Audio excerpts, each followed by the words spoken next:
Hi there, Christina here. I just want to spend a few minutes with you here today to share some interesting facts that I've learned about my life recently, and maybe it'll apply to your life and help you in some way. So, I have been struggling with getting myself a good morning routine, and I know morning routines are super important.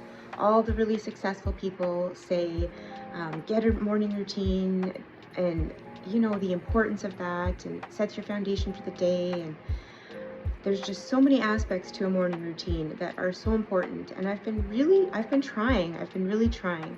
I've set my alarm earlier, and I'd say about half the time I do actually get up, but I just can't seem to get going and do anything.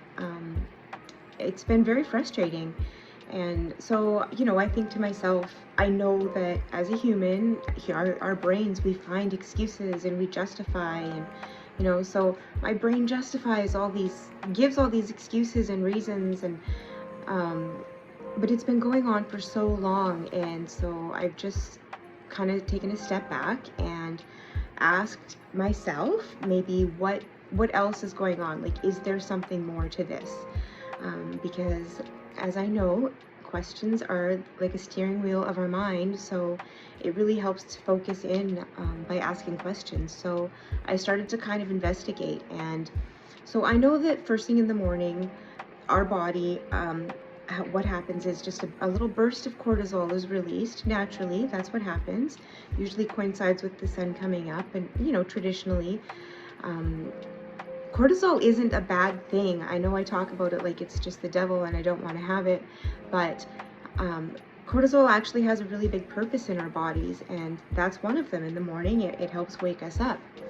So something that I learned is that after a person experiences trauma, and I know there's a variety of different types of trauma and effects and complex trauma and all sorts of things, but I'm just talking very basic, that when a person has experienced trauma, our body reacts differently, and cortisol is released in different amounts at different times, because basically we're on overdrive. It's like, something scary happened, and your body just can't let it go, even though, maybe it was a few years ago or 10 years ago. We can't necessarily control what our body is reacting to and shooting out that cortisol. So one thing I've learned that with people with trauma, in the morning, we wake up with extra cortisol, like extra. It's just exuberant amounts, which causes our body to be fatigued, physically tired.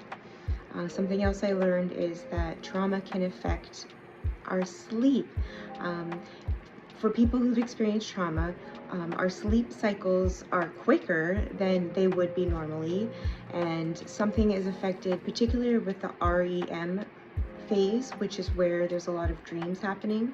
So people with trauma and complex trauma will experience very vivid nightmares and be triggered to things that they might not normally be triggered to, and it's basically your subconscious is working things out and on overdrive, and that also can trigger our body's alarm response. And even though we're laying in bed sleeping, in our mind something terrible is happening, and our body starts shooting out the cortisol. The fight or flight starts to happen even though we're just laying there, because our minds are really powerful.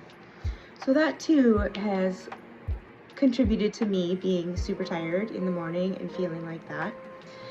And yeah, so it's really important to learn things, but it's also important, I think, to apply it, what you've learned, and try to better your life. So one thing I've realized that cortisol and the morning adrenaline, the kind of is not going to be good for having coffee. Caffeine is really not that good for us, and if I'm already having too much, caffeine is just going to exacerbate it, and I'm going to end up feeling more tired. So I'm making the switch to green tea in the morning, which is really difficult. I've been a coffee drinker for my whole adult life, and I love my coffee. So it's been a difficult transition. I don't drink it every day. I'd say 50-50. I'm about there, but I'm working on it. I'm consciously working on it, and because I also don't really like green tea, so it's kind of just, yeah, something I'm working on. Another thing in the morning that we can do that helps is doing a little bit of yoga, or something I've recently been coming onto is called Qigong. I think that's how you say it. But a lot of times our bodies just need to get moving a little bit. And something I heard, emotion, energy in motion, and really just to get the body moving, and that really moves the emotion, which is fear basically, even if it's subconscious or not. Just get that moving out of us, and yeah, so then it'll stop affecting us in bad ways, such as anxiety or overwhelm, or all of those types of things. And I'm also working on doing I've been actually doing this for a little while, some safety meditations where I tell myself before bed, I do some deep breathing, and I just reassure myself that I am safe in this body, in this room, in this house, just because I know how important sleep is, and that when we don't feel safe, we're not having that good quality sleep, which I know is super, super important. So yeah, I know that having a good morning starts with having a good night. So there's a few things to be aware of there. Yeah, that's about all. I just wanted to really share that with you, and maybe it'll apply. Maybe you'll find some benefit in that. There's a few different natural type things that help reduce cortisol. I am not going to pronounce them all or try to remember them all, but I'm going to put them in the comment area so you'll be able to read what they all are. And maybe if you want to start checking that out, you can as well. And yeah, that's about all. Thanks for listening. Bye.